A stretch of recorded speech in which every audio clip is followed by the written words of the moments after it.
출애굽기 1장 26절 27절 보겠습니다. 사람이 그 남종의 한 눈이나 여종의 한 눈을 쳐서 상하게 하면 그 눈에 대한 보상으로 그를 놓아줄 것이며 그 남종의 이나 여종의 이를 쳐서 빠뜨리면 그 이에 대한 보상으로 그를 놓아줄지니라. 아멘. 자, 앞에서 얘기한 내용들이, 자, 여기서 이제 사람이 싸우다가 임신한 여자를 낙태를 시켰을 경우에, 사람이 서로 싸우다가 상대방 아내나 뭐 그러겠죠. 또 말리기도 하고 그랬을 텐데 막 그럴 경우를 좀 생각하는 것 같아요. 다른 해가 없으면 남편이 청구한 대로 벌금을 주면 끝인데, 그 벌금을 판결은 재판장이 하는 거예요. 그러니까 아무나 뭐 얼마 주시오 이렇게 해서 얻는 게 아니고 재판장에서 청구한 대로 돈을 줘야겠죠. 이제 그런데 이 문제는 다른 해가 있으면, 그 엄마가 죽었어. 엄마가 죽으면 그 사람도 죽어야 돼. 사형 판결 받아야 돼. 무서운 거죠. 생명은 생명이라고 그랬으니까 다른 방법이 없습니다. 그러니까 우리가 이 말씀을 잘 생각해 보면 우리가 지켜야 할 것들은 말씀을 지킴으로써 나도 지키고 상대방도 지키는 건데, 말씀을 지키지 않으면 내가 말씀을 안 지켰을 경우에 상대에게 입힌 만큼 나에게도 해가 돌아오는 거예요. 동일하게. 말씀을 지키면 상대방도 해가 없고 나도 해가 없어. 응? 상대방에게 어떤 방법으로든 어떤 해를 끼치든 간에 그 해를 내가 도로 그대로 받아야 된다는 거예요. 그게 이제 예수님이 말씀하신 것 똑같아요. 비판을 받지 않으려면 비판하지 말라는 말씀도, 상대방이 비판하면 네 비판도 그대로 드러난다는 거야. 나도 그대로 드러나는 거야. 내가 살고 싶으면, 내가 살아야 된다면 상대방한테 해를 끼치지 말아야 된다는 거야. 그 생활의 원칙이에요. 생활의 원칙. 삶의 원칙. 그래서 여러분들도 삶에서도 상대방에게 해를 끼치는 일을 하거나 손해를 끼치는 일을 하면 손해배상을 해줘야 하잖아요. 청구한 대로. 그렇죠? 그러니까 이게 지금은 물질로 많이 돼 있어요. 옛날에는 그게 안 되기 때문에 실제로 이가 비틀어지면 이를 빼야 되거든. 생이를 빼야 돼. 가서 죽을 맛이지. 응? 네가 했잖아. 그대로. 너 그대로 당해봐.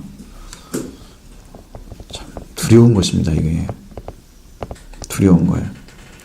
하나님의 복도, 아브라함의 복은 아브라함을 저주하면 저주를 받고 아브라함을 축복하면 축복을 받고, 그러니까 자기가 행한 대로 받는 거예요. 그럼 복의 그 척도가 아브라함인데, 하나님 선택한 아브라함을 축복하면 아브라함에게 축복한 축복이 나한테 오고, 아브라함을 저주하면 아브라함이 저주한 저주가 나한테 와. 아브라함은 해를 안 받는 거야. 해를 안 받는 거야. 그러니까 우리가 믿음의 자녀가 되면 우리가 해를 받지 않습니다. 우리가 영적으로. 그러니까 사람이 어떤 저주를 내려도 주술에 걸려가지고 뭐 넘어지거나 별짓 다 있잖아요. 사람이 어떤 저주를 하거나 어떤 말을 해도 우리한테는 해가 오지 않습니다. 영적으로. 하나님이 보호막에 쳐져 있어요. 영이 살아있기 때문에 저주를 내릴 수가 없어요.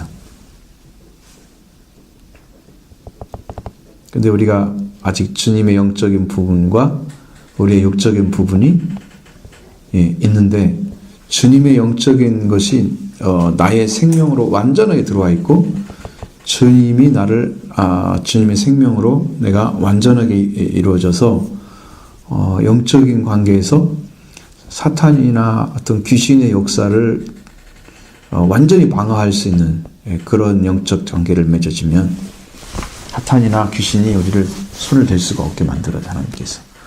그건 우리의 영적 관계와 하나님 관계의 중요성을 이야기하는 거예요. 우리가 예수를 믿게 되면 해를 받지 않아야 하잖아요. 여기 해를 끼치는 것들은 해를 끼치고 있는 사람에 의해서 해를 끼친 대로 받는 것이기 때문에, 그것은 우리가 볼 때는 공정성에 의해서 보면 이것은 정확히 맞는 거예요. 왜? 저 사람만 당해야 할 이유가 없잖아요. 그렇죠? 저 사람만 고통당하고 나는 괜찮고, 때린 사람은 피해 없이 그냥 조용히 잘 살고, 피해 본 사람은 그대로 당하고 살고, 이게 얼마나 불공정한 거야. 공평하지 않죠. 이게 공의로운 법이랑 율법이 원칙적으로 따지면, 그러니까 법은 왜 필요하냐면 질서가 필요해서 필요한 거고, 또 한 가지는 악한 자 때문에 필요한 거예요. 여러분들 법 없이 사는 사람이 있잖아요. 진짜 사람은 똑같은 배려를 안 끼치고 사람을 도와주려고 하고 사랑을 베풀려고 하는 그런 사람들 있죠. 성격적으로. 그런 사람들한테 법이 필요 있어요? 없어요. 오히려 주지. 다른 사람이. 다른 사람이 패끼칠 마음이 없잖아. 다른 사람도 그 사람에 대해서. 왜? 그렇게 잘하는데 그 사람을 어떻게 나쁘게 보고 해를 끼치겠어요. 그것은 그 사람을 모르는 사람이나 그렇게 하겠지. 응? 네, 잘못해서 하는 경우는 있을지라도 못한단 말이야. 그런 것은. 그러니까 우리는 사랑을 베풀고 선을 행하고 의를 행하는 그런 믿음의 삶을 살아가줘야 되는 게 기독교인의 위치고, 율법이 말하는 위치는 공평성이다. 그러니까 서로 피해를 주고 피해를 주면은 피해를 당하고 그대로 그 차이가 있다는 거죠. 우리 그리스도인의 삶은 그 위 단계야. 여기는 율법이 말하는 율법 단계야. 응? 율법에 살면은 여러분 다 죽어요. 율법으로만 살면 다 죽어요. 율법을 이루어서 그 위 단계를 살아야 돼. 그게 복음의 단계야.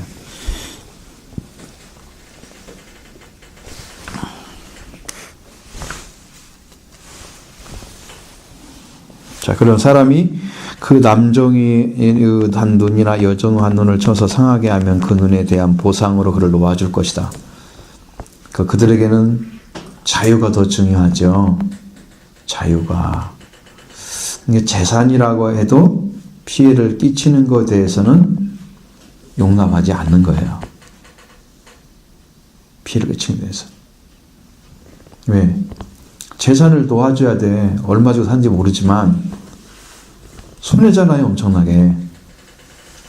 그러니까 그 종과 주인의 관계라고 하면 종에게 애를 끼쳐가지고 눈을 상하게 했다. 눈을 쳐가지고 그러면 주인의 눈도 쳐서 상하게 해야 그게 같은 관계잖아요. 그런데 여기는 종은 재산이기 때문에 도와주는 걸로 이 처리가 되는 거예요.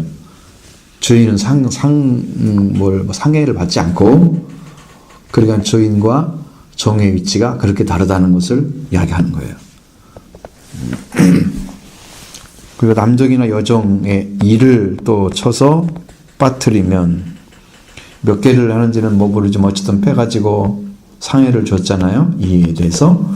그러면 그에 대한 보상을 주는데 그것도 그를 놓아주는 걸로. 눈을 멀게 하거나 이를 상하게 해서. 사실은 어떤 상해가 있으면 사람이 그 한 가지로 인해서 다른 것도 상할 수가 있어요. 왜 그러냐면 여러분들이 이가 없다고 생각해 봐요. 먹는 것이 엄청 부실해져요. 그러면 몸이 약해져요. 그럼 어딘가는 병이 올 수 있어요. 약점이 생기거든요. 그러니까 우리가 이가 안 좋거나 아니면 눈도 안 좋으면 일하는 것이 굉장히 불편해. 한쪽만 안 좋다고 해봐. 깎으면 이쪽이 안 좋아지면 인간이 봉사나 같아. 한쪽 쳤다고 해서. 그러면 얼마나 힘들겠어요. 삶이. 고달프지요. 그 사람도 제대로 정상적인 삶을 못 살아요. 근데 그 사람을 데리고 종으로 막 부려먹는 것은 이건 있을 수가 없는 거라는 거지. 그래서 놔줘야 되는 거예요. 자기 삶을 살도록. 사람들은 공평성을 기한 거죠. 여기는 공평성을 기한 겁니다.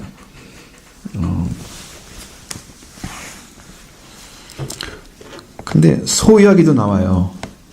우리는 이런 거 안 배우면 되는데 지금 소 키우는 사람이 저쪽 동네나 소 키우거나 농사나 지은 사람 쪽에 가야 되는데, 근데 여기는 당시에는 농경사회이고 소 이런 것들은 목장이나 이런 데 많이 있었을 거 아니에요. 그래서 이제 그렇게 요 말씀을 이제 공부를 하는 거죠. 말씀을 기록해 놨습니다. 자, 28절부터 32절까지 보겠습니다. 소가 남자나 여자를 받아서 죽이면 그 소는 반드시 돌로 쳐서 죽일 것이요 그 고기는 먹지 말 것이며 임자는 형벌을 면하려니와 소가 본래 받는 버릇이 있고 그 임자는 그 말미암아 경고를 받았을 때 단속하지 아니하여 남녀를 막론하고 받아 죽이면 그 소는 돌로 쳐 죽일 것이요 임자도 죽일 것이며 만일 그에게 속죄금을 부과하면 무릇 그 명령한 것을 생명의 대가로 낼 것이요 아들을 받든지 딸을 받든지 이 벽교대로 그 임자에게 행할 것이며 소가 만일 남종이나 여종을 받으면 소 임자가 은 30세겔을 그의 상전에게 줄 것이요 소는 돌로 쳐서 죽일 것이니라. 아멘.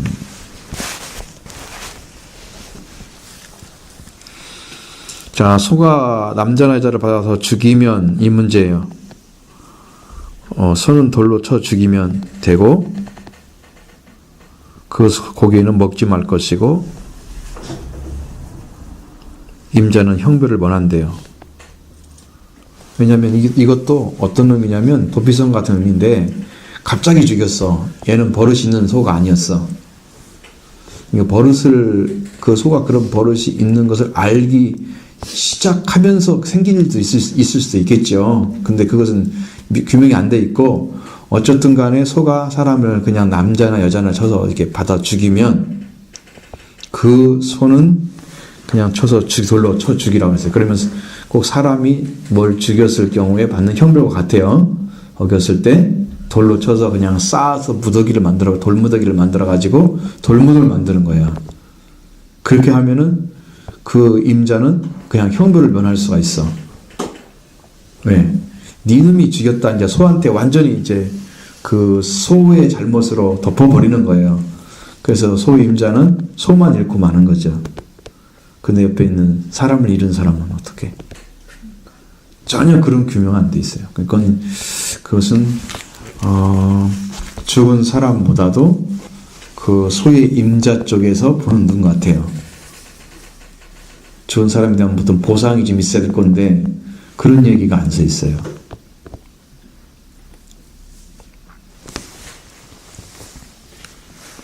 이제 뒷얘기를 하려고 이제 그 말을 한 것 같은데 그 소가 본래 받는 버릇이 있어요. 그 임자는 그로 말미암아 경고를 받았지만 단속하지 아니해서 남녀를 막론하고 받아 죽이면 그 소는 돌로 쳐서 죽일 것이고 임자도 그 죽이라고 그랬어요.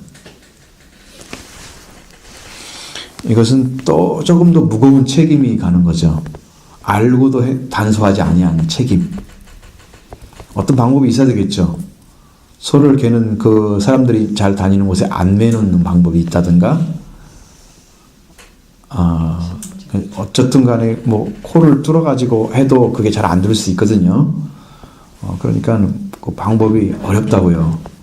그러니까 처치를 한다든지 어떻게 해서라도 사람에게 해를 끼치면 안 되잖아요. 사람을 위해서 존재하는 것이 사람을 죽이게 되면 그 사람을 죽인 그것도 망하고 그렇게 사람을 죽이도록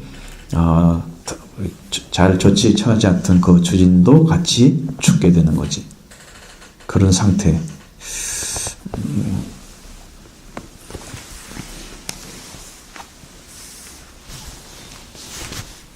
근데 만일 그에게 속죄금을 부과하면 무릇 그 명령한 것을 생명의 대가로 낼 것이요. 자, 그러니까 그 사람 죽이지 말고 돈으로 내시오. 이렇게 할 경우가 이거든. 그렇게 할 경우에 그 벌금을 내라. 그럼 어마어마한 돈을 요구할 수도 있잖아요. 그렇죠? 생명에 대한 대가니까.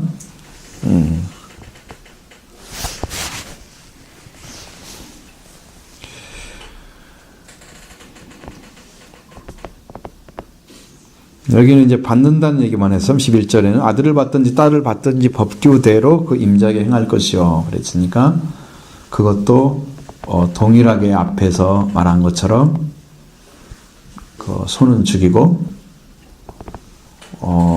벌금을 내야 되겠죠.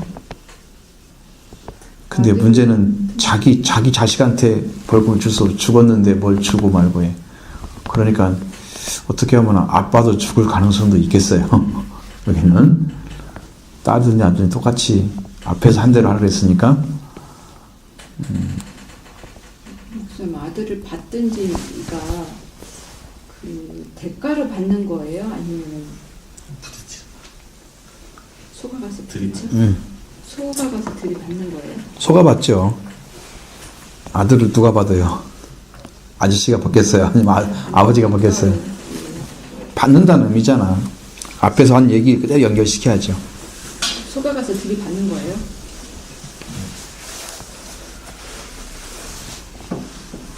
그러니까 지금 내 입장에서 내 딸 아들을 받으면 내 아들 딸 받은 사람한테 가가지고 그렇게 할 수도 있잖아. 다른 그 임자한테 가서 돈을 내라 하든지 아니면 당신 죽어야 돼. 그러면 둘 중에 하나를 선택해야 할 가능성이 있는 거죠. 앞에 있는 내용대로 하라고 했으니까 법대로 소가 만일 남종이나 여종을 받으면 그 임자가 은 30세겔을 그의 상전에게 줄 것이요.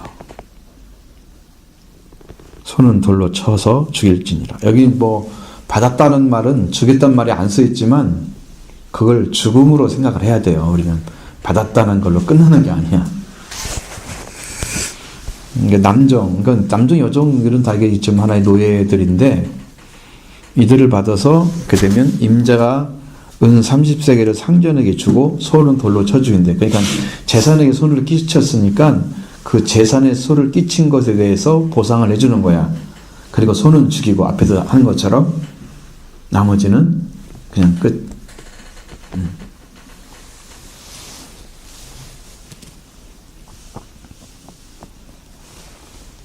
은 30세겔을 가룟유다도 받았죠. 가룟유다 받은 것이에요. 그러니까 기본적으로 인신매매 때 쓰는. 근데 여기서 판매하는 용도로 쓰는 거예요. 사람을. 가룟유다도 예수님을 팔았어요. 그러니까 인신매매한 거예요. 돈 받은 거예요.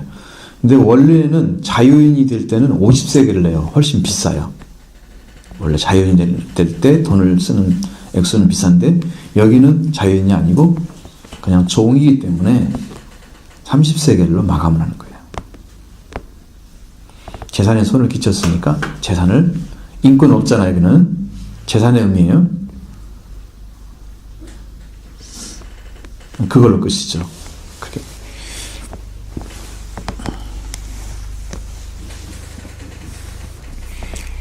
자, 33절에서 34절 보겠습니다. 사람이 구덩이를 열어두거나 구덩이를 파고 덮지 아니하므로 소나 나귀가 거기 빠지면 그 구덩이 주인이 잘 보상하여 짐승의 임자에게 돈을 줄 것이요 죽은 것은 그가 차지할 것이니라. 이건 뭐 말 안 해도 이해가 되시죠? 이 정도는. 이거 자기 불찰이죠. 분명히 뭐 구덩이를 받거나 열어둘 것이 아니잖아요. 왜냐하면 소나 낙이나 이런 것들이 많은 세상이잖아요. 거기는. 응?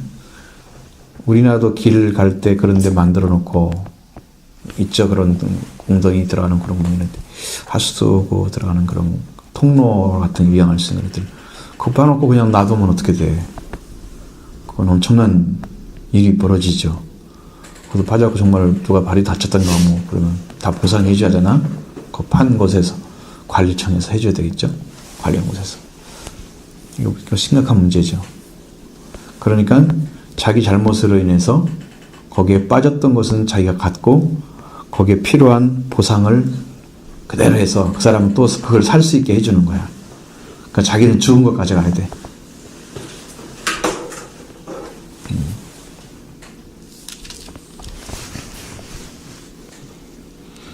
다음에 또 소에 대한 규명인데 한번 보시죠. 35, 36절.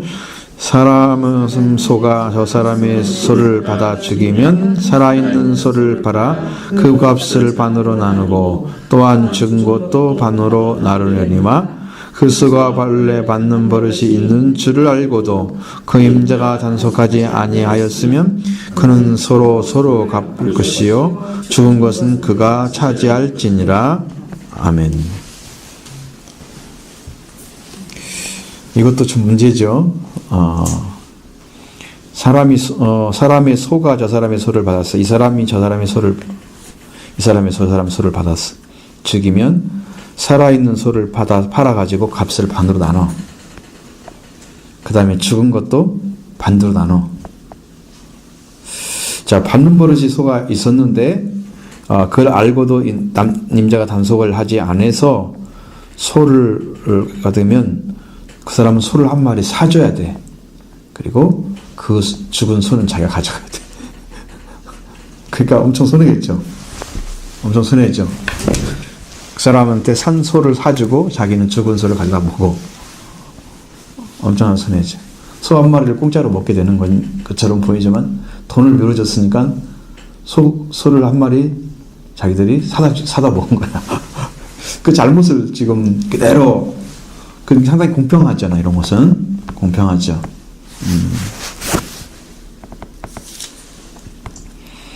그 다음에 4절, 22장 1절부터 4절의 말씀까지 보겠습니다. 사람이 소나 양을 도둑질하여 잡거나 팔면 그는 소 한 마리에 소 5마리로 갚고 그 양 한 마리에 영 4마리로 갚을지니라. 도둑이 뚫고 들어오는 것을 보고 그를 쳐 죽이면 피 흘린 죄가 없으나 해 돋은 후에는 피 흘린 죄가 있으리라. 도둑은 반드시 배상할 것이나 배상할 것이 없으면 그 몸을 팔아 그 도둑질한 것을 배상할 것이요. 도둑질한 것이 살아 그의 손에 있으면 소나 양을 공론하고 갑절을 배상할지니라. 아멘. 사람이 소나 양을 도둑질했어요. 아니면 거기서 잡거나 팔았어요. 그러니까 이건 잡아먹은 것은 도둑질해서 고기를 판매하려는 용도였겠죠. 아니면은 그냥 그 산책 데려다가 딴 사람한테 팔려고. 그러니까 도둑질한 소나 양 같은 것은 자식 것이 아닌데 그 사람은 도둑질했으니까 도둑질한 것에 대해서는 성경에는 소는 5마리, 양은 4마리. 그렇게 갚으라는 거야. 그러니까 비싼 걸 도둑질했으니까 더 많이 받는 것 같아. 더 비싼 걸 도둑질했기 때문에 더 큰 피해를 끼치는 거야. 절대 하지 말라는 거지. 잡히면 이제 네 재산 날아가는 거야. 재산 날아가는 거야. 더. 돈이 없어서 도둑질을 했을 텐데. 더 많이 물어야 되니까. 없으면 이제 몸 팔아서 갚아야 돼. 도둑이 들고 들어오는 것을 보고 쳐 죽이면 피 흘린 죄가 없단 말은 이건 정당방위에 하는 겁니다. 밤에 왔는데 이 도둑이 들어와가지고 그 도둑을 어떻게든 간에 쳐서 죽였단 말이에요. 그러면 그 죽인 사람은 죄를 묻을 수가 없어요. 우리나라도 정당방위가 한 번씩 있긴 한데 거의 잘못할 경우가 많죠. 정당방위는 정말 자기가 위협을, 지금처럼 이런 시대는 정당방위가 정말 어려워요. 이 사람이 만약에 칼을 가졌다면 좀 위협적이잖아요. 총을 가졌다면 이건 말도 못하게 위협적이죠. 어느 순간 날아올지 몰라. 정당방위를 어떻게 해요? 그러니까 어떤 걸 가졌는지를 몰라, 무기를. 그러니까 그런 사람들을 정당방위에서 죽였다. 그 증명하기도 되게 어렵고, 사실은 지금은 더 힘들어졌어요. 여기는 도둑질하는 걸 그랬잖아요. 도둑이 뚫고 들어온다고 그랬어요. 그러니까 분명히 단속을 다 해놨는데 안 들어올 수 있도록, 이 집은 들어오면 안 된다라고 하는 것은 담으로 쳐놓거나 하잖아요. 그게 자기가 방어하는 방식이에요. 근데 그걸 뚫고 들어왔단 말이야. 이건 분명히 도둑질 의향이 있다는 거죠. 그런 나쁜 의향 자체를 가지고 있는 사람을 죽이는 것에 대해서는 그렇게 하나님은 크게 보질 않았다는 거예요. 정상적인 거다. 피 흘린 죄가 없다. 근데 해 돋은 후에는 어때요? 해가 돋았는데도 왔어. 그러니까 사람들이 다 볼 수 있는 정도, 아침에 일어날 정도 돼서 사람들이 방어할 수 있는 방법이 있었는데 만약에 쳐 죽였다 그러면 그거는 안 된다는 거죠. 그건 안 된다는 거고, 피 흘린 죄가 있다는 거예요. 그 사람은. 도둑은 반드시 배상할 것이다. 그러니까 정당방위가 안 된 사람들은 뭘로 배상할지는 안 써있지만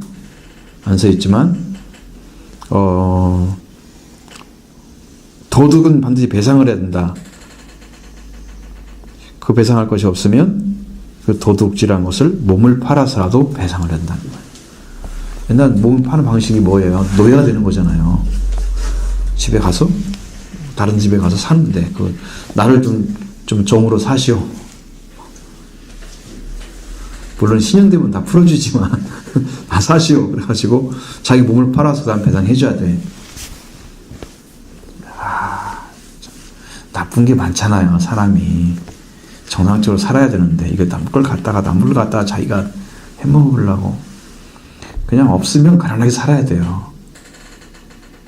가난하게 살아야 돼. 그리고 믿음의 삶을 통해서 열심히 하나님께 의존하고 살면 하나님이 복을 안 주실 수가 없어요. 하나님의 복은 성경에서 구약적인 의미에서는 있는 것이 잘 되게 하는 거예요. 자녀도 많이 나타나게 하는 거고요.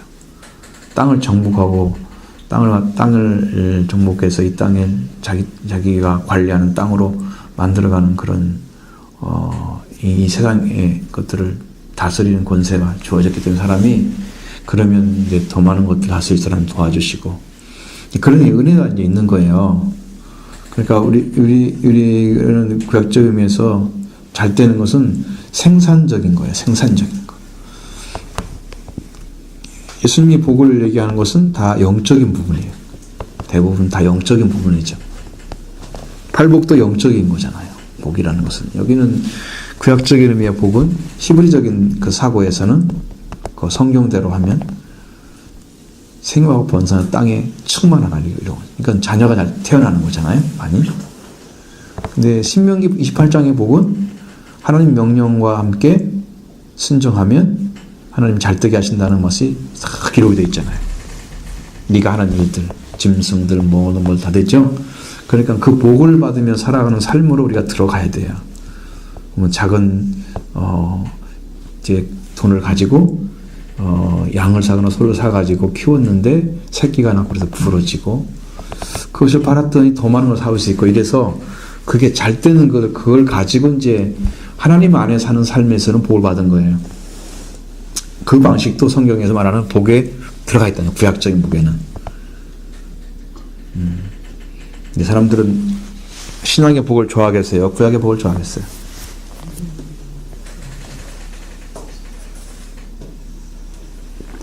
예수로 말미암아 잘 되는 것은 하늘의 티켓을 따는 거예요. 하나님 나라에 들어가는 거, 영생을 얻는 거, 그렇죠?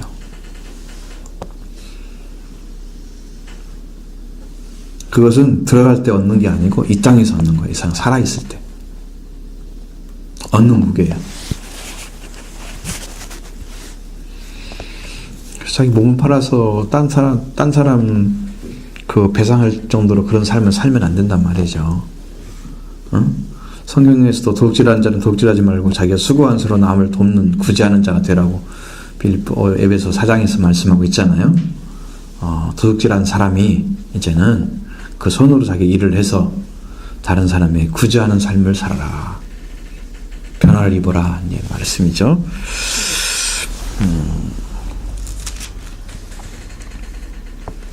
그 다음에 5절 6절 보겠습니다. 사람이 밭에서나 포도원에서 짐승을 먹이다가 자기의 짐승을 낳아 남의 밭에 먹게 되면 자기 밭을 가장 좋은 것과 자기 포도원의 가장 좋은 것으로 배상할지니 불이 나서 가시나무에 댕겨 낯가리나 거두지 못한 곡식이니 밭을 태우면 불러온 자가 반드시 배상할지니라. 거기까지만. 그 뒤에까지 하려면 길어지니까. 자, 5절 6절. 사람이 밭에서 짐승, 포도원의 짐승, 밭에서나 짐승, 포도원에서 짐승이나 무슨 먹이다 자기 짐승을 놓아서 남의 밭에서 먹게 되면, 자, 좋은 밭을 상하게 했겠죠. 그래 되면 자기 밭에 가장 좋은 것과 자기 본에 가장 좋은 것으로 배상을 해줘야 한다는 거예요. 양심적으로 해줘야 되겠죠. 자기 집에 자기가 하고 있는 그 포도원이나 자기 밭에 제일 좋은 거 갖다 줘야 돼. 좀 깝깝하겠죠. 그냥 농사 잘하고 잘 되고 있는데 와서 이 소가 이런 짓을 했으면, 짐승이 했으면 얼마나 화가 나겠어요. 그죠? 그러니까 그것을 배상해서, 그 밭을 더 좋은 밭으로 상대방이 마음 상하지 않도록 만들어주는 일도 필요한 거예요. 그래서 좋은 것으로 하라는 얘기를 한 거예요. 왜? 그 사람 마음이 상했을 텐데 그것을 위로해주는 입장이, 충분히 위로해주는 입장에서 배상을 해주는 거예요. 이 불이 나서도 문제가 생겼어요.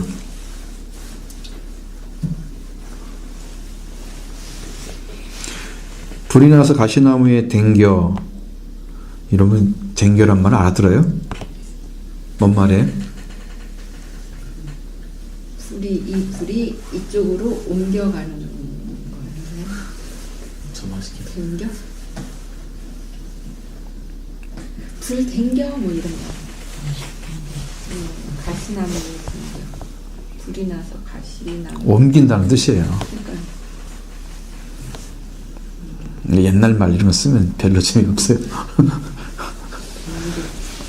낯가리를 거두거나 거두지 못한 곡식이나 밭을 태우면 놓은 자가 반드시 배상을 해줘야 돼요. 그러니까 우리가 요즘 불 잘 놓잖아. 근데 불을 놓게 되면 간혹 산으로 불 올라가는 때가 있어요. 그러니까 그런 불 문제까지 하나님 다 다루신 거 보면 얼마나 대단하신 분인지 알겠죠. 응? 그러니까 하나하나를 다 이야기해 준 거야. 거기서 일어날 수 있는 모든 것들을 다 가상으로 놓고 하나님은 그걸 다 보시면서 생활에 문제가 생기지 않도록 말씀해 주신 거예요. 낯가리라는 말도 낯가리. 쌓아둔 곡식을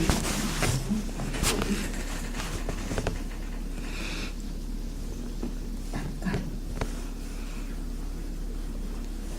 곡식 이렇게 쌓아놓은 거죠. 이렇게 뭐 해가지고 걷어가지고.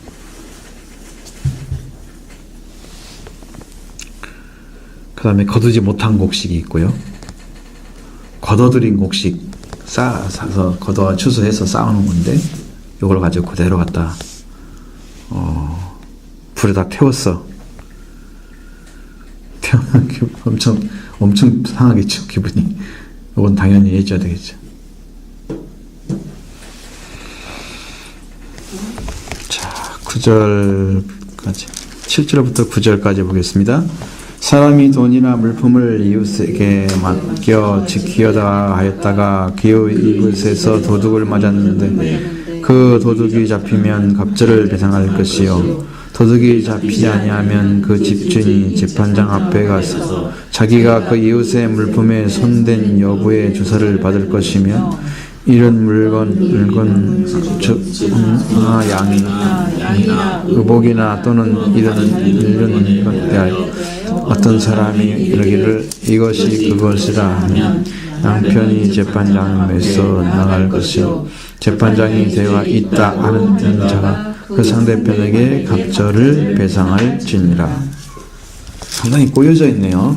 이런 것은 좀 안 꼬이면 좋은데 자, 물품, 돈 이런 것을 이웃에게 맡겼습니다. 이거 보관을 해달라는 얘기겠죠? 맡겨서 지키게 하였습니다. 근데 그 이웃 집에서 도둑을 맞았어요. 그 도둑이 잡혔어요. 그럼 도둑이 그 도둑질한 것에 2배를 갚아야 된대요. 도둑은 하여튼 많이 갚아야 돼요. 그대로 갚을 수는 없어. 그냥 현상 유지는 안 돼. 잘못했으니까. 그것들 마음의 상황까지 다 들어가는 거야, 지금. 놀란 거고. 배상해 주려면 그 심적인 것도 해줘야 한다니까. 갑절이란 말을 쓰는 거야. 기분 나빴으니까 너 더 해줘야 돼, 이렇게. 그래야 마음이 편안해지잖아, 받은 사람이. 그렇죠? 그 다음에 도둑이 잡히지 아니하면 집주인 재판장에 가서 자기가 그 이웃의 물품을 손댄 여부를 조사를 받아야 된다는 거예요.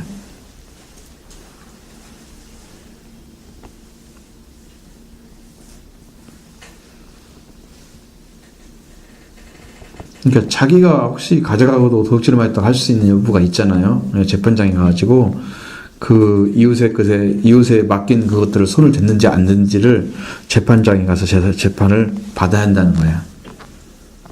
근데 재판장이 손 드는지 어떻게 할까? 재판장이 좀 어려웠겠어요. 응? 지금처럼 수색영장 딱 가지고 가서 뒤져버리면 되는데 그런 권한이 있었을까? 그것도 할 수 있었겠죠. 지금처럼 법이 발달한 때게나 이게 가능한 일이지. 체계가 안 됐던 상상일 텐데 그런 때는 요즘 뭐 이렇게 최순실 씨가 막 그 나라 돈 막 가져가고 거기에 이 법이 적용이 됐으면 참 좋겠다는 생각이 들어요. 자, 이런 물건, 즉 소나 양이나 의복이나 다른 물건을 대하여 어떤 사람이 이것이 그것이라. 자, 그건 다른 사람이 그 증거품을 가져왔다 그 말이에요. 응? 그 사람이 맡겨놓은 증거품을 가져왔다 그 말이야.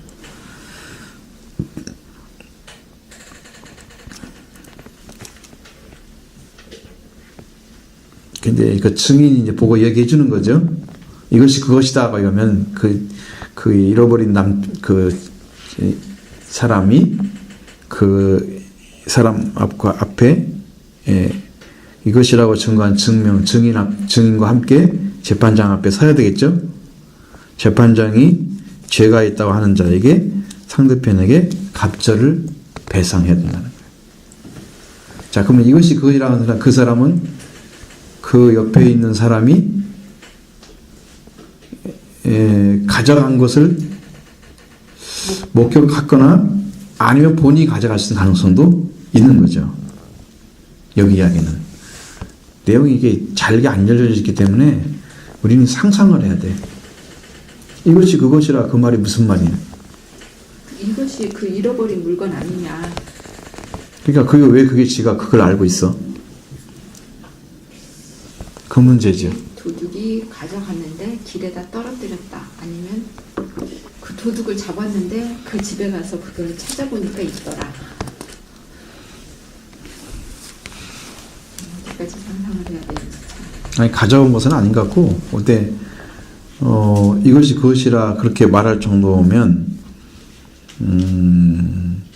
그 사람이 그 맡긴 사람의 물품을 알고 있었다는 건데, 알고 있는 것이 자기가 목도할 수 있는 어떤 것까지도 그것을 볼 수 있는 어떤 그런 것까지도 그 사람이 본 사람이 그걸 볼 수 있는 어떤 위치에 그것이 존재하고 있었다는 거야.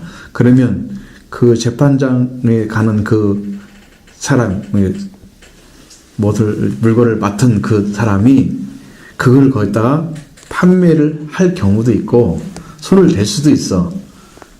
그래서 이제 그 사람이 그걸 가지고 왔어. 이것이 그것이다고. 그러니까 두 사람 중에 어떤 사람이 도둑인가를 재판장이 정하는 거야, 이제.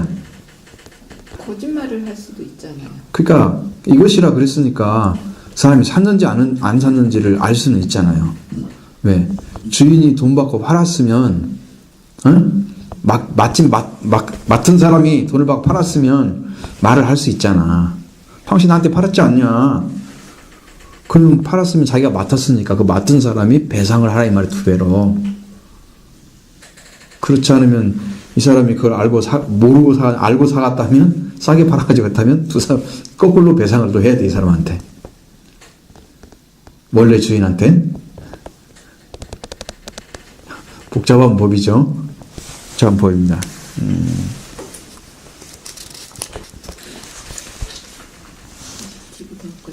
이거 정말 시간이 안 가네요.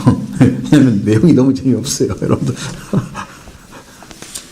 지금 15분 됐는데 이렇게 막 많이 나갔는데 시간이 안 가.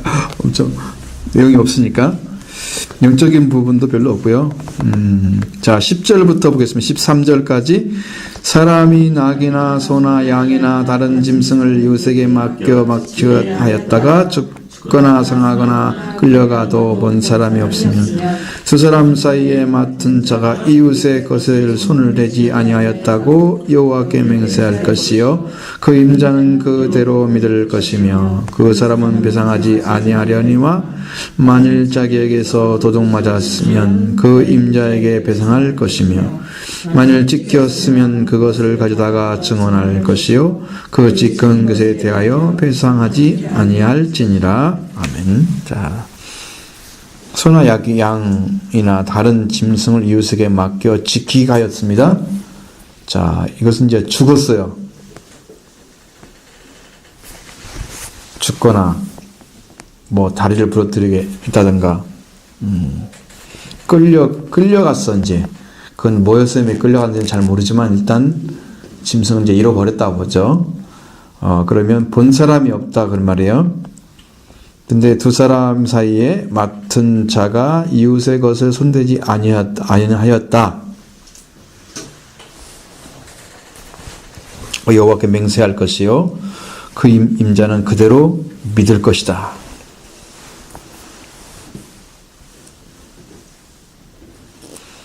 참 복잡하죠. 하나님께 맹세한 거라서 그냥 믿고 배상하지 않아도. 그치, 거짓을 안 했다고 지금 생각하는 거죠. 네. 절대자 앞에 이야기한 것은 거짓말을 안 했다고 그걸 아예 단정적으로 얘기할 수 있는 부분이라고 그렇게 믿어지는 거예요. 그렇게 받아주는 거죠. 거짓말은 아니야 이렇게 이게 지금 이렇게 받아주는 맹세했다는 그 말로 인해서 절대자의 이름 앞에 그걸 맹세를 했기 때문에 거짓말을 안 했다는 사실을 얘기를 해서 진짜 그랬다 진짜 그랬는데 이야기를 해주는데 내가 망친 건 아니다. 내가 죽였거나 내가 상하게 했거나 내가 끌어갔거나 그러지 한 건 아니다라고 여호와께 맹세하면 정말 하나님 앞에 했으니까 자기가 그 사람의 물건을 도둑질하거나 그래서 뭔가 문제를 일으킨 상황이 아닌데 일이 벌어진 것에 대해서는 책임을 질 수가 없다는 거죠. 그러니까 맡긴 사람은 맡아달라고 한 건데 맡은 사람이 그런 결과가 나오면 참 맡긴 사람이 참 맡길 수 있는 사람이 안 된다든가 옆에 사람이 그러니까 참 그 좀 위험한 상황이죠. 만일 자기에게서 도둑 맞았으면 그 임자에게 배상할 것이며 이것은 뭐예요? 도둑을 맞았다는 것을 알았다는 거죠. 도둑이라는 의미와 다르죠. 죽이거나 상하거나 뭐 끌려가는 것 자체는 짐승의 역할도 있었잖아요. 다른 짐승이 잡아서 죽일 수도 있고 그게 끌려갈 수도 있잖아요. 이건 어떤 짐승의 역할 같아요. 뭐 죽일 수 있는 방향이 있다든가 아니면 상하게 자르다든가 그런 거죠. 도둑을 맞았다는 것을 분명히 알았다면 임자에게 배상을 하라고 했어요. 찢겼으면 그것을 가져다가 증언할 것이요 그 찢긴 것에 대해서 배상하지 아니할지니라. 이것은 찢긴 정도에서 그건 작은 상처를 얘기하는 것 같아요.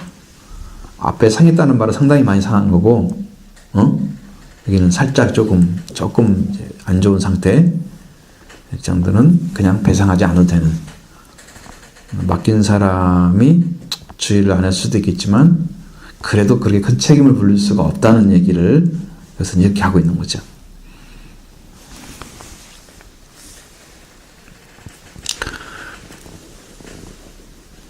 자, 14절부터 15절.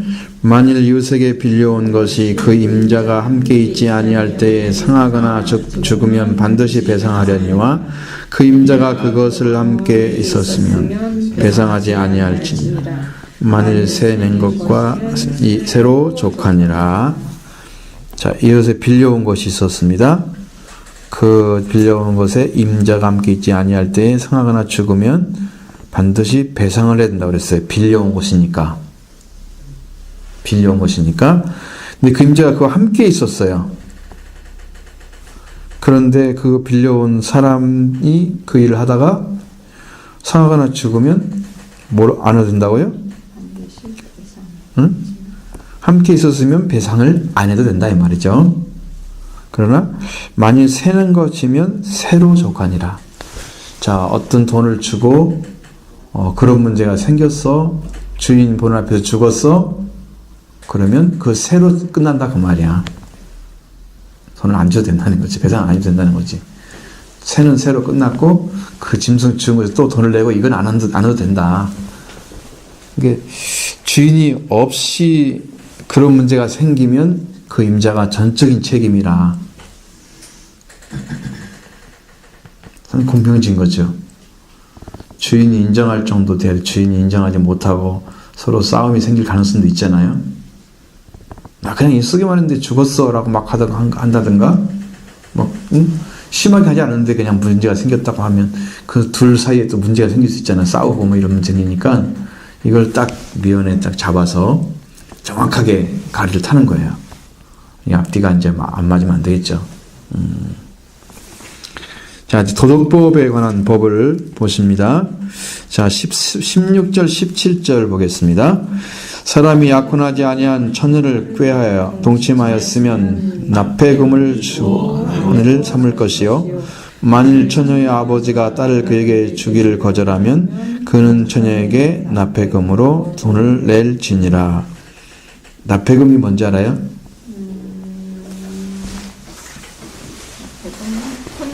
요즘 말로는 생물도 아니고 지참금. 지참금이에요. 지참금.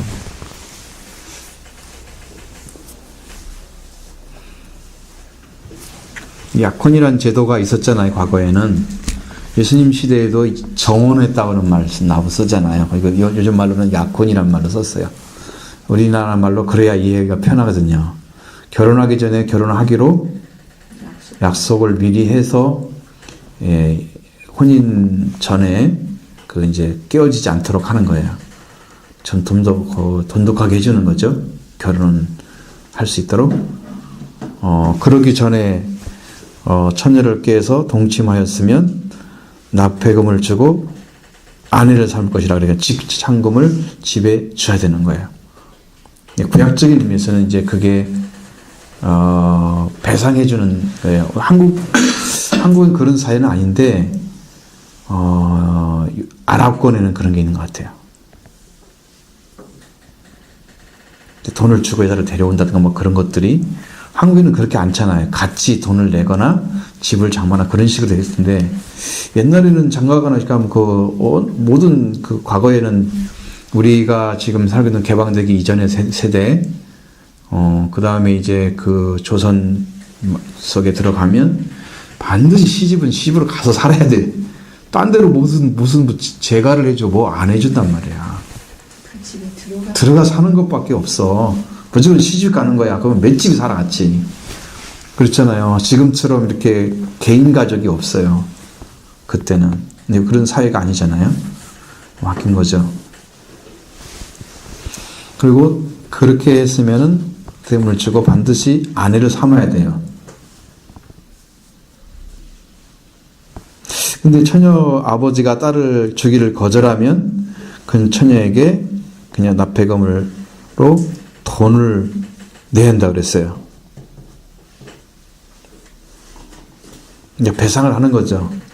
죄를 지은 범에 대해서 배상을 해주는 거죠.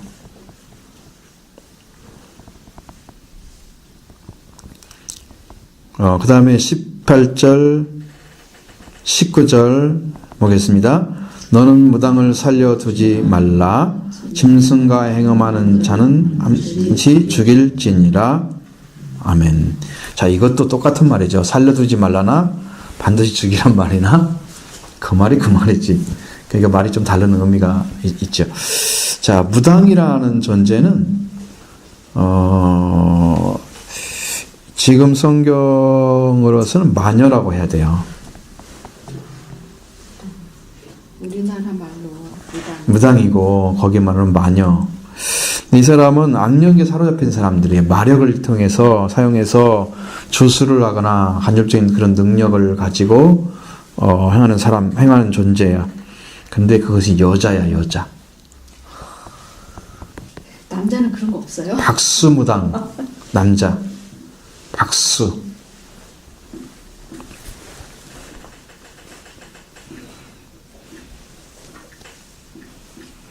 여자가 쓰는 술법 같은 것들을 사용해요. 그런 것들은 술법을 사용한다는 말은 마녀들이 했던 거거든요. 그건 다른 귀신 영적인 존재와 통하면서 그걸 해요. 그게 마귀와 같은 거예요. 마귀가 사용하는 능력을 사용해서 하는 것들이에요. 그래서 사탄인을 섬기는 종교가 있잖아요. 사탄 숭배자들이 있어요. 지금도. 사탄에게 절을 하고 거기서 예배드리고 그래요. 그래서 사탄교가 존재하잖아요. 그건 이제 너무나 발전한 거야. 그게 마녀 그런 것이 아니야. 그 위에 이제 한 급 더 올라간 거야. 사탄이 역사하고 있어요.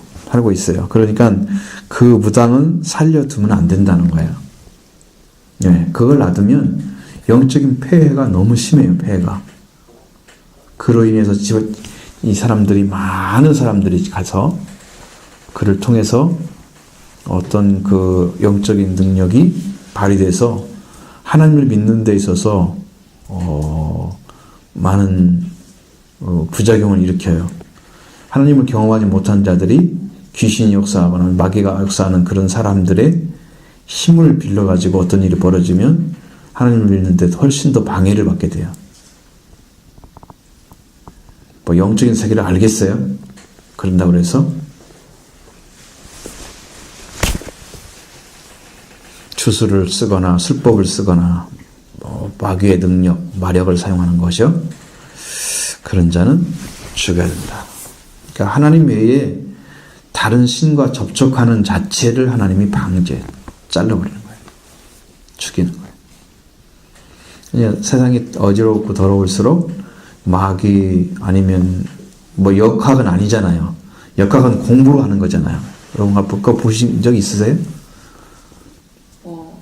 우리 할머니 이런 거만 짚는 거 말고. 몰라요. 뭐 이렇게 책자에 나온 거 있어요. 책자에. 우리는 해마다 가서 우리 어머니가 그때나 잘 안 믿었을 때, 어렸을 때 내가 기억하지. 우리 할머니가 막 이렇게 뭐 그러면 하는데. 저쪽 할머니, 아이고 그냥 짚는 사람들은 조금 뭐 공부한 사람도 있어요. 그런 거. 60갑자 하나씩. 뭐예요? 그 짚는 거 있어.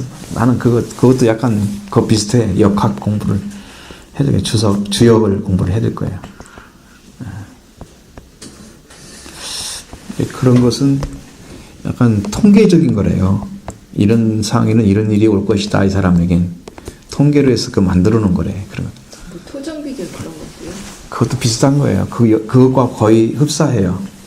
그러니까 그것은 과학적인 어떤 증거를 가지고 조금 하려고 하는 의도가 있는 것인데 그것이 정확하지 않아요.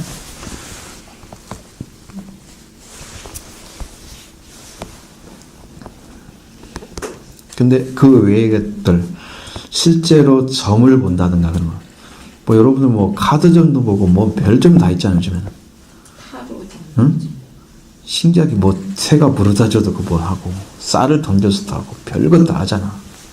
응? 뭘 던져서도 이게 뭐가 많이 나오고 카드점 가지고 너 뽑아라 그래가지고 당신은 뭔 운이 있어. 그걸로 사람의 운명을 막 질려고 그러고. 그러니까 사람이 제대로 가는 길을 모르게 되면 어떤 것에 의해서 자기가 참 우연치도 않게 이렇게 맞는 것처럼 느껴지면 의지하게 되는 거예요. 그러니까 신념이라는 것은 그런 데 생기는 거예요. 그러니까 믿음은 하나님께서 주셔야만 생기는 믿음인 것이고, 신념이라는 것은 그 사람이 그것이 옳다고 하는 어떤 뭐 간접적인 증거라도 뭐가 있어야 믿어지는 거잖아. 그러면 내가 그걸 붙잡고 살아. 신념은 믿음과 다른 겁니다.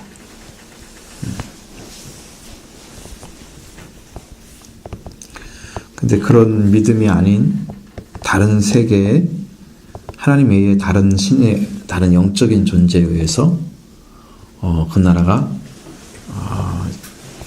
그 백성들이 혼란을 겪는 것은 하나님을 깨달은 것이나 하나님을 믿는 것에 절대 도움이 되지 않는다는 거예요.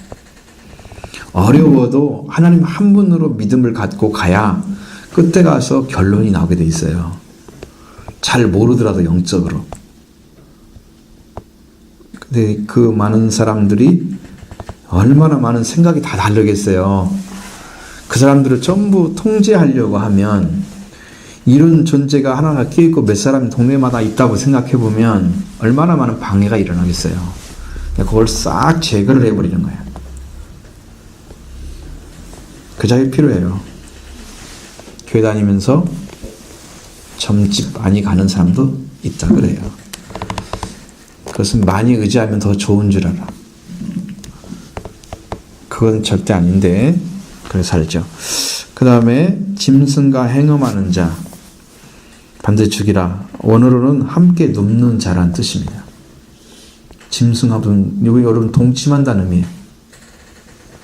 짐승하고 사람하고. 내가 어디서 들고 보니까 내가 동성애자들에 대한 쓴 어떤 사람의 소논문을 보다가 네덜란드 얘기가 나왔는데, 네덜란드가 거기서 청교도가 나왔던 곳이잖아요. 그들이 다 도망가가지고 미국도 가고 영국도 가고 그랬었거든요. 이제 그렇게 많은 사람들이 했던 그런 본고장인 네덜란드에 짐승을 상대로 해서 짐승이 창녀가 되어 있는 동물만 그러니까 하는 거야. 동물하고 하는 거야. 개가 막 개인가 뭐 하여튼 짐승들이 그러고 있대요. 그런 것들도 써 있어요. 그 책에. 소논문에. 왜냐면 사람하고 하는 것은 이제 재미가 없다고 생각을 하는 거예요, 사람들이. 이제는 지쳤어. 그런 것에 좀 새로운 것들을 요구하는 거야.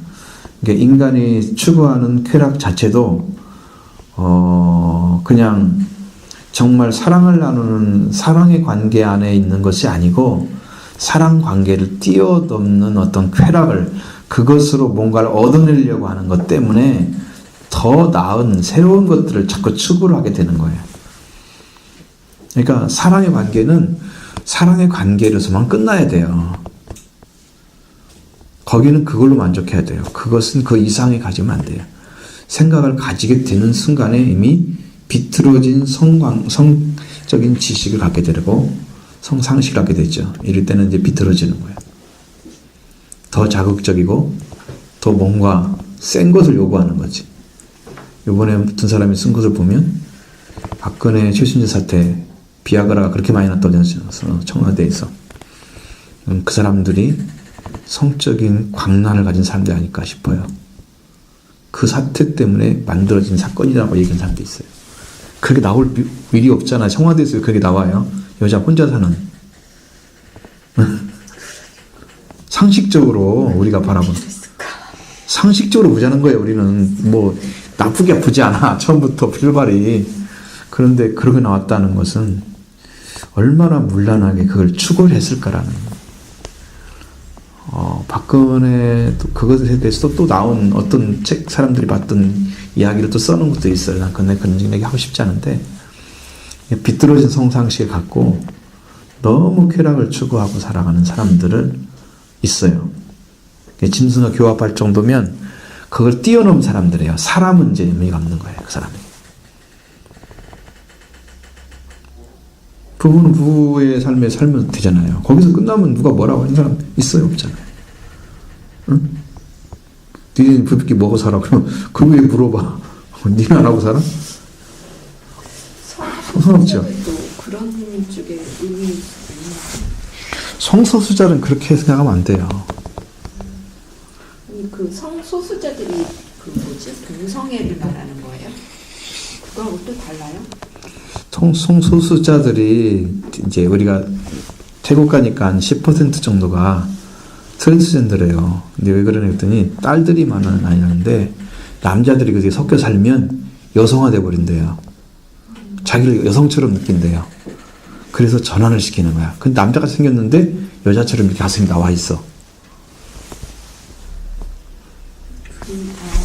트랜스젠더를 트랜스젠더만 통틀어서 게 아니라 이것은 이제 게이가 될 수도 있고 레즈비언이 될 수도 있고 그렇게 전환해 사는 사람도 있고 그건 아니고 동성애를 했는데 남자가 남자끼리 좋아하고 여자가 여자끼리 좋아하는 레즈비언 게이 다 되는 거예요 그게. 그런데 그것을 허락해달라는 거예요. 세상이 보편화되는 것처럼. 요즘에 대통령도 이건 고칠 수가 있는 병인데 못 고치는 것처럼 마치 타고난 것처럼 생각을 한다는 거예요. 그래서 그런 삶을 좀 충격적으로 받게 해주면 바뀔 수도 있답니다. 아주 심각한 그 성소수자들이 살았던 삶의 끝이 뭔가를 보여주면 그 사람들 그걸 보면 충격을 받을 수 있어요. 이 삶이 왜 이렇게 됐을까? 나는 왜 이렇게 생각하지? 그걸 잘 받쳐주는 사람 중에 인간의 본성을 잘 받치는 게 아니라 국가가 돌아가는 데서 그럼 그 사람들은 그 사람 사는 촌을 만들어주니까 그래야지 세상이 다 뒤집어지는 더러운 촌으로 다 만들 수도 있어요. 지금은. 요즘에는 프랑스가 인구가 올라갔대요. 왜 올라갔는가 봤더니 동거 커플들이 낳는 자식들을 결혼한 사람이 낳은 것처럼 다 인정을 해주는 거야. 동거를 결혼의 방식으로 그냥 집어넣었어요. 그러니까 평생 같이 사는데 그냥 결혼식 안 올리고 이렇게 좋아서 사는 거야. 그냥 그저 그런 식이야. 그리고 자녀가 많이 태어난 거야.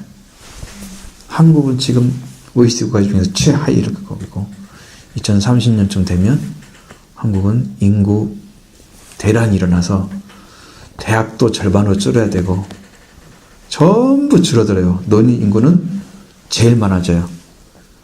그래가지고 부양가족이 너무 많아지는 거야 이제. 우리가 노인 돼가지고 한 80세 되면 큰 문제 생길 거예요.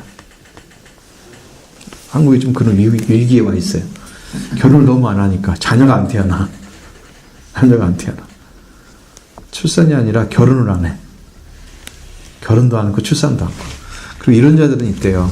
결혼은 않지만 아이는 갖고 싶다. 결혼은 안 하는데 아이는 하나 갖고 싶다. 그래가지고 누구 아이든 상관없이 내 아이 하나만 키웠으면 좋겠다. 그리고 결혼은 이 아이가 나중에 커가지고 아빠는 누구야?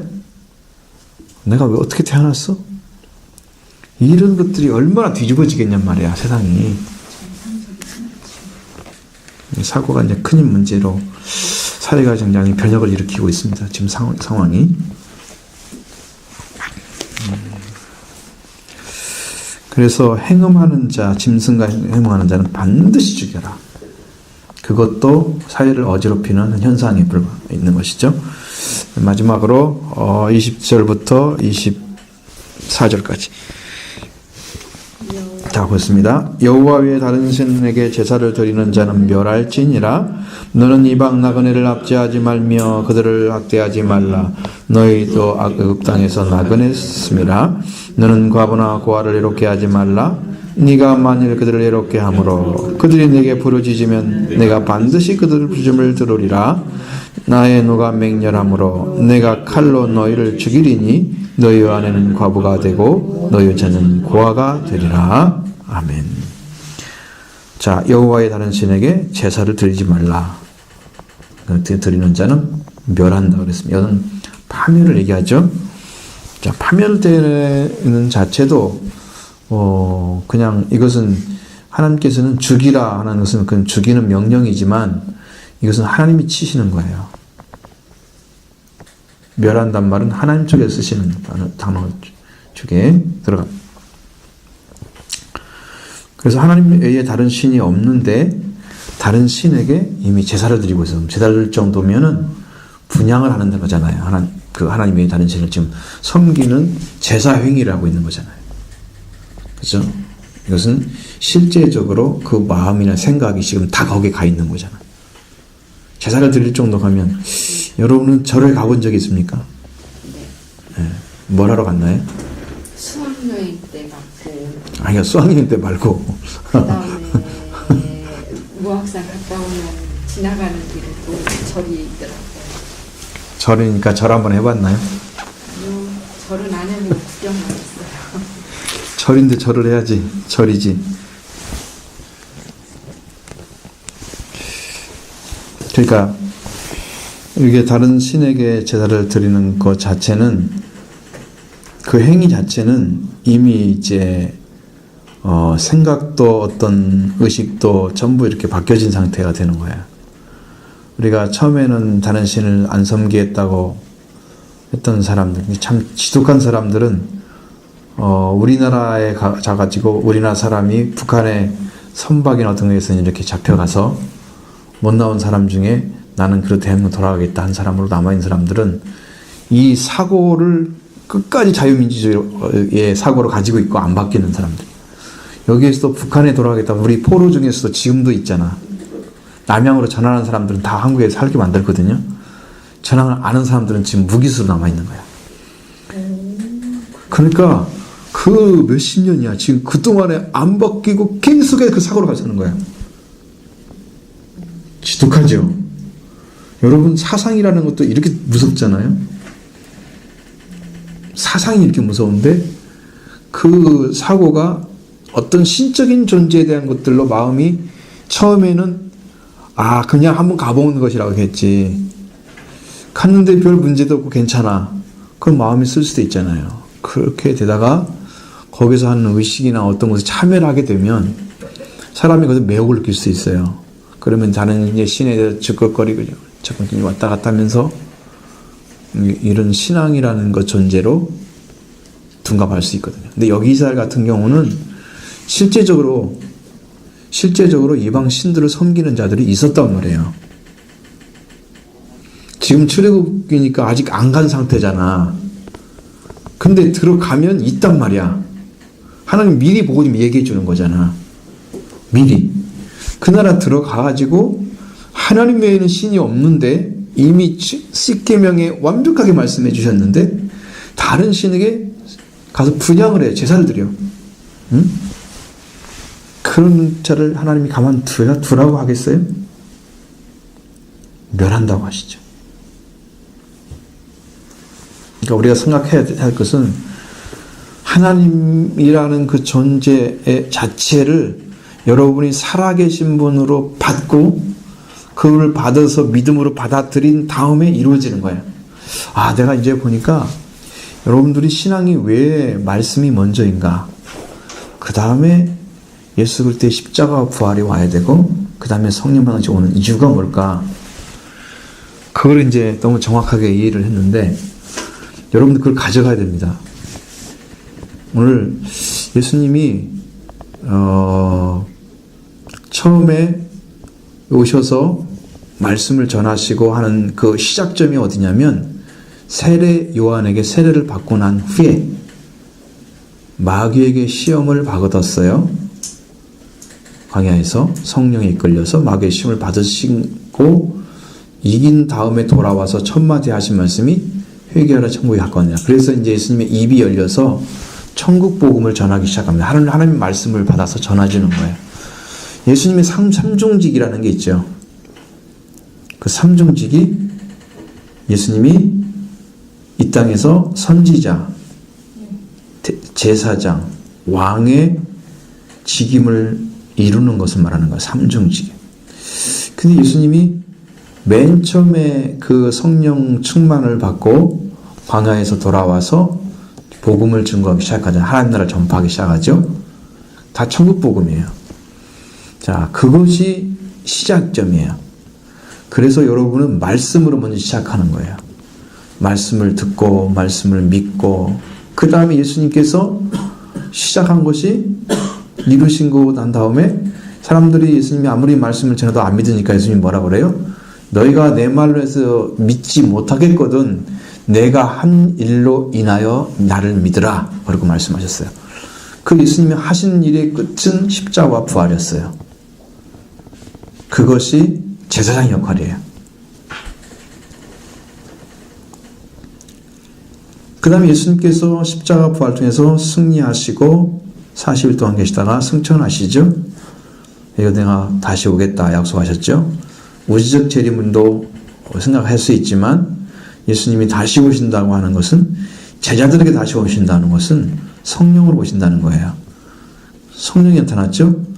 그래서 영 1세에 나타나는 물과 피와 성령은 예수 그리스도의 삼중직을 이루는 과정이에요. 물과 피와 성령. 세례 요한이 물 세례를 받고서 선지자가 가지고 있는 의를 받아들이는 시간이에요. 그것이 세례 요한, 그러니까 선지자를 통해 주신 하나님의 의를 예수님이 받고 거기서 성령을 받은 다음에 시작되는 거예요. 그래서 그 예수님의 시작은, 선지자의 시작은 물이에요. 물세례를 통해서 시작되는 거예요. 거기도 엄청난 진리가 또 있어요. 여러분 다 말씀드릴 수 없는 어마어마한 것들이에요. 거기는.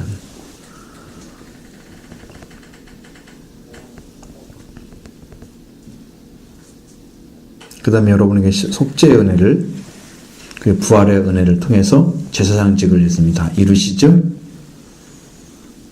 그리고 성령을 통해서 다시 오십니다. 그래서 왕으로서 온 천하를 다스리시는 그 영적인 왕의 역할을 하십니다. 지금 영적인 왕이기 때문에 이 땅에는 왕으로 아직 안 드러나셨잖아요. 예수님이 왕이신데, 왕이, 누가 예수님 왕이라고 지금 말하는 사람이 있습니까? 성경에서 얘기하고 있죠. 사람들이 인정하지 않잖아요. 왕이면 이 땅을 정말 딱 들어오셔서 다스리셔야 하잖아요. 실제로. 근데 믿는 자 속에서 성령으로 역사하는 사람은 다스림 받아요. 그래서 성령으로 오시는 거예요. 물과 피와 성령이 완성되는 것이 바로 이 삼중직의 완성입니다.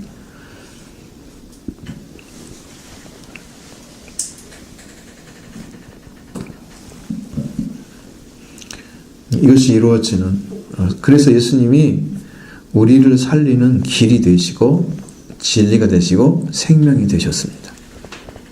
완성이 이루어졌어요. 거기에서.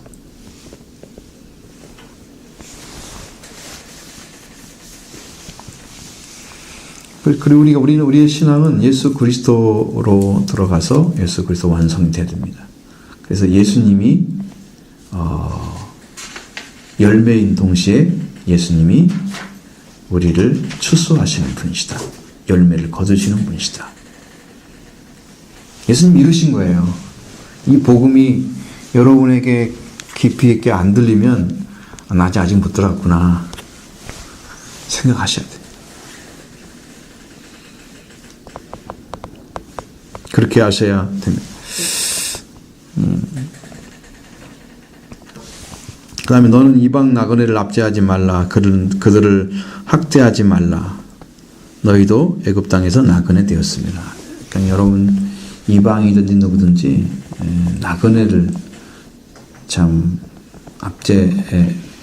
압제하거나 뭐 그렇게 학대하는 그런 것은 하면 안 되죠. 한국에 참 많은 그런 일이 벌어지고 있잖아요.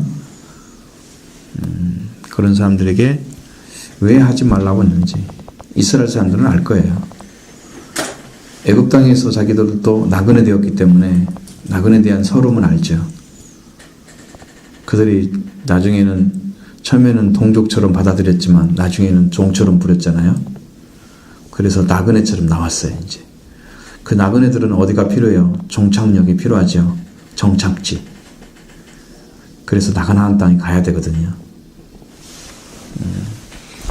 그들을 잡지하지 말고 너는 과부나 고아를 해롭게 하지 말라. 그래서 네가 만일 그들을 해롭게 함으로 그들이 네게 부르짖으면 내가 반드시 그들을 그 부르짖음을 들을 것이다 그랬어요. 과부나 고아 이런 사람들은 왜 해롭게 하지 말라 그래요? 의지할 대상이 없잖아요. 보호자가 없어서 그래요. 보호자가 없어요. 해롭게 하면 동시에 그들은 고통을 호소할 수밖에 없어요. 근데 하나님이 제일 잘 들으시는 자가 고아 가브레잖아요. 기도할 때 내가 그들에게를 반드시 들을 것이다. 그래서 하나님이 너무 맹렬해서 내 칼로 너희를 죽일 것이다. 그러면 너희 자녀와 너희 아내가 뭐가 돼요? 바로 고아와 가부가 되는 거예요. 왜? 그들을 괴롭힌 자들은 그대로 갚음을 받는 거죠.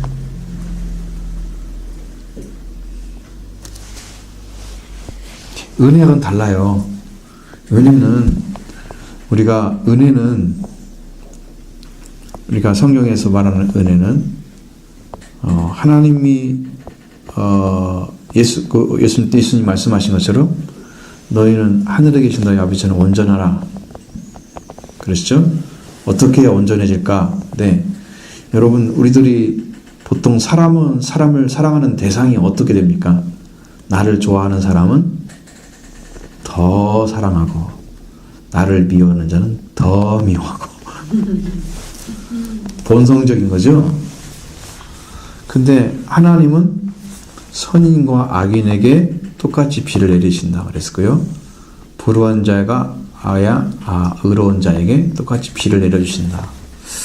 그러니까 그런 사랑은 악인과 선이나 의로운 자나 불의한 자를 구별하지 않고 사랑하는 사랑이에요.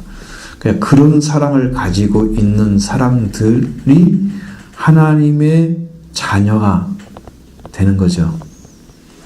그 성품이.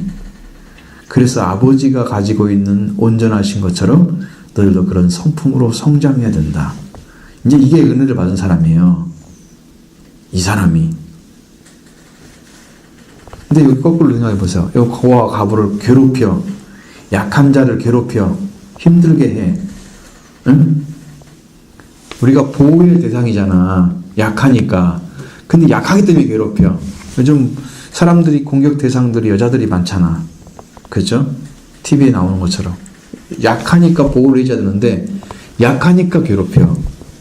지금 세상이 그렇잖아. 아이들도 학교에서도 폭력이 나타나는데 우리나라만 뿐만 아니더라고요. 이건 세계적인 추세 같아요. 보니까 약한 자를 괴롭혀. 못 사는 집이나 좀 애가 성격이 좀 무전히 때려도 그냥 가만히 있고 도전하지 않고 이런 성품 있잖아. 그런 애들을 그냥 골라가지고 엄청 괴롭혀. 약한 자니까 보호해줘야 되는데 약한 자를 자기 밑에 놓고 짓밟는 세대가 지금 세상이에요. 그 왕따 문제는 그 약한 자를 사랑하는 자가 바로 힘이 있는 사람이라는 걸 가르쳐야 되는 거예요. 그거 아니면 살릴 길이 없어요. 교회가 이렇게 해가지고 막 한 청소년들이 몇백 명, 몇천 명 모인다고 하면 이 파급력이 대단할 거예요. 말씀을 잘 전해서 아이들이 이 의식 바꿔지고 세계가 바꿔지면 엄청난 일이 벌어질 거예요. 이 약한 자는 괴롭힘 대상이 아니라 돌보할 대상이다. 봐라, 하나님이 그들 편에 서지 않았느냐? 그들의 기도를 들어주지 않느냐? 하나님의 노가 병렬해서 내가 너희를 칼로 쳐 죽이면 그 아버지가 죽잖아, 그 사람. 그러면 그 아내와 그 자녀들이 과부와 고아가 되지 않느냐? 하나님은 그렇게 만들어버린다. 얼마나 하나님이 괴로우신가를 알겠죠. 이걸 전해주면 얼마나 좋겠어요. 이게 복음이잖아요, 일종의. 그들에게는. 그런 것도 싹 깨트려버리고 너희는 약한 자를 돕는 자가 되라. 이렇게 가르쳐서 참 분위기만 만들어지면 이게 어마어마한 힘일 거예요. 우리가. 그 길을 찾아야 되겠죠.